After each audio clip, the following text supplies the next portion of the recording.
अस्सलाम वालेकुम, welcome back. क्या हाल है सबका? उम्मीद करती हूँ सब ठीक ठाक होंगे। मैं भी अल्हम्दुलिल्लाह ठीक हूँ। तो ये हम लोग जा रहे थे साहिवाल, क्योंकि मेरी 3-4 दिन से तबीयत बहुत ज़्यादा ख़राब थी। इस वजह से मैं चेकअप के लिए जा रही थी, क्योंकि मैंने आपसे शेयर किया हुआ है कि मुझे गैंठिया जॉइंट्स का मुझे प्रॉब्लम है। तो साहिवाल में डॉक्टर है, तो मैं उसी से ही अपना इलाज करवाती हूँ।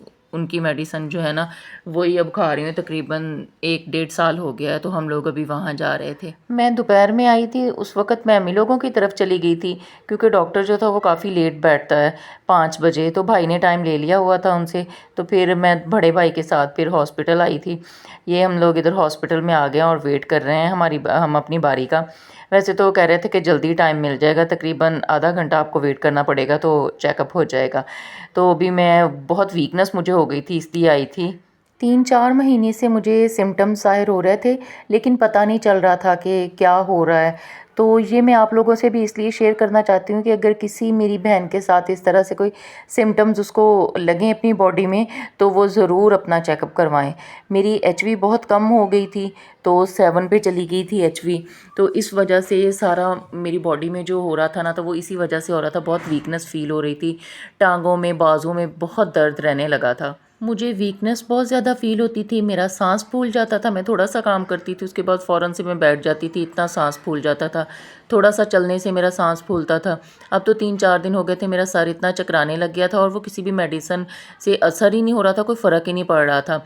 तो इसलिए फिर मैंने कहा कि अगर किसी और को, डॉक्टर को क्यों चेकअप करवाना है, मैं उसी के पास जाती हूँ जिससे मेरी मेडिसिन चल रही हैं। डॉक्टर ने जब कुछ टेस्ट लिख के दिए, वो हम लोगों ने रिपोर्ट्स करवाई, तो मैं तो खुद शॉक्ड रह गई कि एचवी जो थी वो 7 पे चली गई, जो कि 11-12 पे होनी चाहिए थी।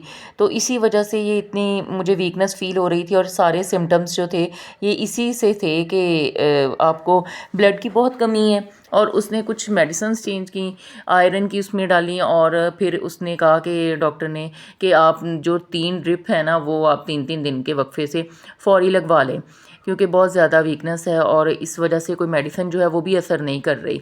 तो ये मैं अपनी बहनों को इसलिए बता रही हूँ कि ताकि अगर किसी में भी इस तरह का कोई हो ना, हम लोग ऐसे ही लाइटली ले जाते हैं।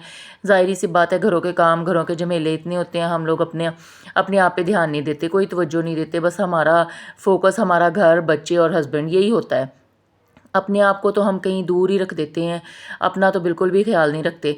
तो ये फिर मैंने उधर ड्रिप लगवाई, तो काफ़ी लेट हो गया था। फिर रात हम लोग उधर ही रहे अम्मी लोगों की तरफ। फिर सुबह सुबह मैं वापस आ गई थी, क्योंकि बच्चे घर में थे अकेले। उनके पापा ने भी ड्यूटी पे जाना होता है।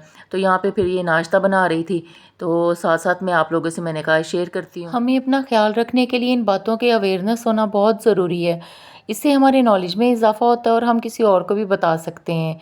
क्योंकि ये जो था, इस तरह वीकनेस थी ना कि मैं आपको बता नहीं सकती। सर चकराई जाना, किसी काम को अगर मैं थोड़ा सा अपनी हिम्मत जमा करके करती भी थी ना काम, तो फ़ौरन मुझे सांस भी चढ़ जाता था, मेरा सांस फूलता था, और इतनी थकावट महसूस होती थी कि मेरा दिल नहीं होता था कि मैं कोई और काम कर लूँ। अगर मैं अपनी हिम्मत जमा करके काम करती भी थी, वो मेरे से मतलब अच्छे तरीके से होता ही नहीं था, इतनी बॉडी में वीकनेस थी। हालांकि देखने में इंसान बहुत अच्छा भला होता है। मेरा सर जो मुसलसल चकराई जा रहा था, वो ड्रिप लगने से उसमें बेहतरी आ गई, शुक्र अल्हम्दुलिल्लाह। और बाकी भी मेडिसिन जो चेंज की हैं, वो भी अभी मैं ले रही हूँ, इंशाल्लाह उनसे भी बेहतरी आएगी ज़रूर। तो जब मैं नाश्ता बना रही थी, मुझे पता चला कि हमारा जो पुराना मोहल्ला है, जहाँ पे हम लोग पहले रेंट पे रहते थे, तो उधर जो हमारा साथ वाला घर था, तो वहाँ पे फौतगी हो गई है। तो वो बाजी बहुत अच्छी थी, अल्लाह उन्हें करवट करवट जन्नत नसीब करे।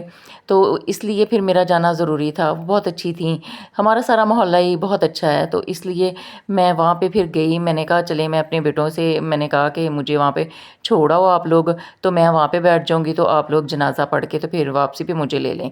जब मैं वहाँ पे बैठी हूँ, बस इसी तरह से, एक खुद इतनी मेरी तबीयत ख़राब थी, और दूसरा इस तरह से किसी का दुख मेरे से पता नहीं क्यों नहीं देखा जाता।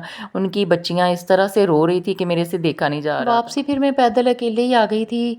बच्चे तो अभी जनाजा पढ़ने गए हुए थे, तो मैं फिर वापस आ गई। मेरी तबीयत ख़राब हो रही थी, मैं घर आ गई। तो घर आने के बाद फिर सबने नाश्ता कर लिया था, और बर्तन जो है वो सिंक में रख दिए थे। मैं नाश्ता बना के गई थी, क्योंकि हस्बैंड ने ड्यूटी पे जाना था, इसलिए मैंने कहा उधर पता नहीं मुझे शायद देर हो जाए, तो मैं नाश्ता वगैरह बना के जाती हूँ। फिर वापसी पे आके सबसे पहले जो मैंने कहा किचन साफ़ करती हूँ। सारा घर का काम ख़त्म करने के बाद मैंने मेडिसिन ली है, रेस्ट की। उसके बाद तो फिर मैं उठी हूँ। ज़ोहर की नमाज़ अदा करने लग गई थी। मैंने कहा कि अब बच्चों के लिए कुछ बनाती हूँ, देखती हूँ किचन में जाके क्या बनाना है मैंने, कितनी मुझ में हिम्मत है। तो बच्चे माशाल्लाह से बड़े हैं, तो उन्होंने कहा कि मम्मा आप ना नमाज़ पढ़ के तो आप फिर से लेट जाएँ, जाके आप आराम कर लें, आप शाम को कुछ बना लें, तो अभी के लिए हम कुछ ना कुछ कर लेंगे। तो किचन में वो चाट का सामान पड़ा हुआ था, बस उन्होंने खुद से लगे हैं और चाट बनानी शुरू कर दी है। साथ-साथ मेरे से पूछी भी जा रहे थे, मम्मा इसमें क्या डालें, क्या करें? तो वो चाट बनाने में मसरूफ़ थे, मैं नमाज़ अदा कर रही थी। माशाल्लाह से बच्चों ने इतनी मज़े की चाट बनाई थी, सबको डाल के दे रहे थे, सारे अपनी-अपनी चाट एन्जॉय कर रहे थे। और अगर इंसान की तबीयत ख़राब हो ना, इतना भी कुछ मिल जाए घर में करने वाला कोई हो, तो मैं कहती हूँ वो भी गनीमत ही है। तो अगर आपको मेरी आज की इन्फॉर्मेटिव वीडियो अच्छी लगी हो, तो सब्सक्राइब कर दीजिए मेरे चैनल को, लाइक और शेयर ज़रूर किया करें। अपना बहुत सा ख़्याल रखिए, दुआओं में याद रखिए। अल्लाह हाफ़िज़।